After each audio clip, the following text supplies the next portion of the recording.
सलाम दोस्तों। इसराइल को मान्यता देने वाला ईरान कैसे हो गया उसके खिलाफ? जानिए दोस्ती के दुश्मनी में बदलने की कहानी। वैसे एक समय ये देश दोस्त हुआ करते थे, यहाँ तक कि इसराइल को मान्यता देने वाला शुरुआती देशों में ईरान भी था। तब कैसे ये दोस्ती दुश्मनी में पहुंच गई? आमतौर पर दो देशों के बीच तभी टलती है जब उनके बीच सीमा विवाद हो या बॉर्डर को लेकर भिड़ते रहते हैं। कई बार घुसपैठिया भी आंख में घी डालने का काम करते हैं। हालांकि ईरान और इसराइल के बीच में यह फैक्टर मिसिंग है। ईरान से इसराइल का दूरी बाई एयरलाइन 1748 किलोमीटर है। दोनों के बॉर्डर एक दूसरे से नहीं सटते, न ही दोनों के बीच व्यापारिक या राजनीतिक रिश्ते हैं। उसके बाद भी उनके बीच शेडो वार चला आ रहा था। अब ये लड़ाई खुलकर दिख रही है। यह तब है जबकि एक समय पर दोनों मित्र राष्ट्र हुआ करते थे। शुरू करते हैं मित्रता की कहानी से। अंडर द पहलवी डायनेस्टी, जो 1925 से लेकर 1979 में इस्लामिक रिवॉल्यूशन आने से पहले तक चला, इस समय ईरान और इसराइल के बीच में किसी तरह की शत्रुता नहीं थे। साल 1948 में निर्माण के बाद से इसराइल को ज्यादातर देशों ने मान्यता देने से इनकार कर दिया। खासकर मिडिल ईस्ट के जो मुस्लिम स्टेट है, जो मुस्लिम कंट्रीज है, उन्होंने इसराइल को मान्यता देने से इनकार कर दिया था। 1947 में 11 मेंबर्स के स्पेशल यूनाइटेड नेशंस कमेटी बनाया गया था, जिसमें ईरान भी शामिल था। कमेटी का लक्ष्य यह था कि फिलिस्तीन के लिए एक समाधान तैयार किया जाए। जब इस कमेटी ने यह सिद्धांत की कि फिलिस्तीन और इसराइल को दो अलग अलग हिस्सों में बांट दिया जाए, तो ईरान ने इसके खिलाफ वोट दिया। ईरान इंडिया और युगोस्लेविया के साथ मिलकर ऑल्टरनेटिव प्लान लेकर आया, जिसमें फिलिस्तीन को एक पार्लियामेंट के साथ एक राज्य का रूप रखना चाहते हैं, लेकिन अरब और यहूदी दो अलग अलग कैंटोन में विभाजित रखने की बात थी। जब 1948 में यूनाइटेड नेशन द्वारा फिलिस्तीन को अलग कर देने के बाद इसराइल ने खुद को एक इंडिपेंडेंट स्टेट घोषित कर दिया, तो अरब देशों मिस्र, इराक, जॉर्डन, लेबानन और सीरिया ने इसराइल पर हमला कर दिया। संघर्ष का समाप्त इस बात पर हुआ कि इसराइल ने गाजा पट्टी को छोड़कर पूर्व मिस्र फिलिस्तीन सीमा तक निगेब के सभी हिस्सों में कब्जा कर लिया था। ईरान इस समय मोहम्मद रजा पहलवी के अधीन में था, जो दूसरा राजा और शाह था। उसने इसराइल एज ए कंट्री मान्यता दे दिया और ईरान आधिकारिक तौर पर इसराइल को मान्यता देने वाला देश बन गया तुर्की के बाद। 1948 में इसराइल एज ए कंट्री घोषित करने तक 7 लाख से ज्यादा फिलिस्तीन लोगों को ज़ायनिस्ट मिलिशिया द्वारा गौर से निकाला गया। ईरान इसराइल से फ्रेंडशिप करने का और एक मकसद यह था, ईरान के 2000 से ज्यादा लोग फिलिस्तीन में रहते थे और अरब इसराइल वार के दौरान उनके संपत्ति इसराइल ने कब्जा कर लिया था। 1951 में मोहम्मद मुसद्देक ईरान के प्रधानमंत्री बनने के बाद से चीजें बदलने लगा।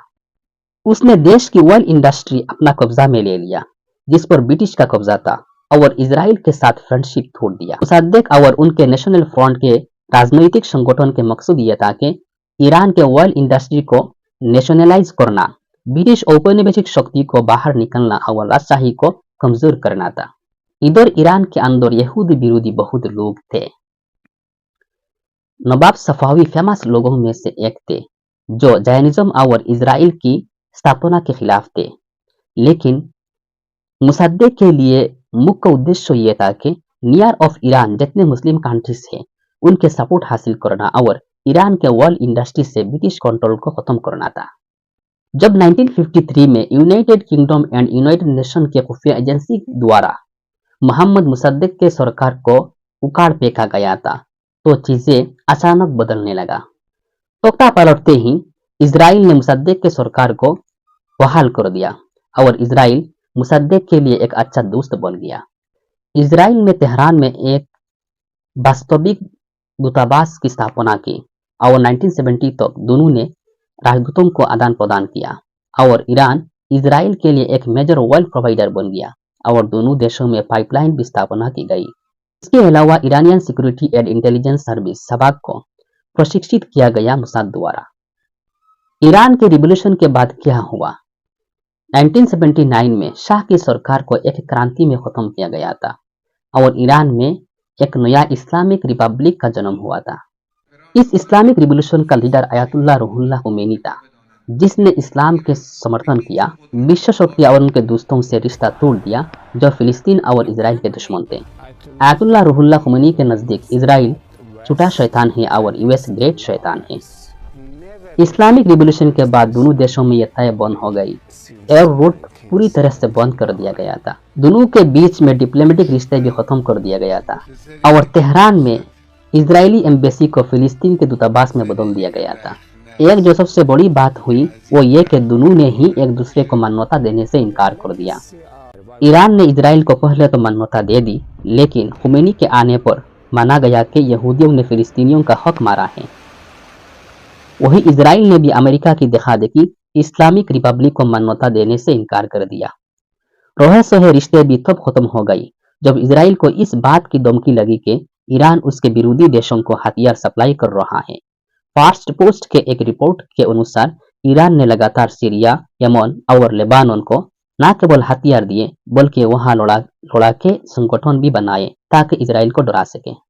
दोनों के बीच में तनाव बढ़ता चला गया, यहाँ तक तो कि ईरानी नेताओं ने इजरायली नरसंहार को झूठ बता डाला। तब से ही दोनों देशों के बीच प्रॉक्सी वार चल रहा है।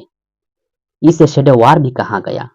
जैसा कि नाम से समझ आ रहा है, इसमें दोनों देश सीधे सीधे लड़ाई का प्लान नहीं करते थे बल्कि चिपचिपा कर हमला कर रहे थे, यानी पर्दे की आड़ से। लेकिन अब शैडो वार खुलकर युद्ध में बदलता दिख रहा है। इजराइल ने आरोप लगाया कि ईरान उसके जहाजों में हमला कर रहे हैं और ईरान आरोप लगाता है कि ईरान के यूरेनियम प्लांट की तबाही में इजराइल का हाथ है। इजराइल पर सीरिया में ईरानी आबादी पर टारगेट अटैक का आरोप।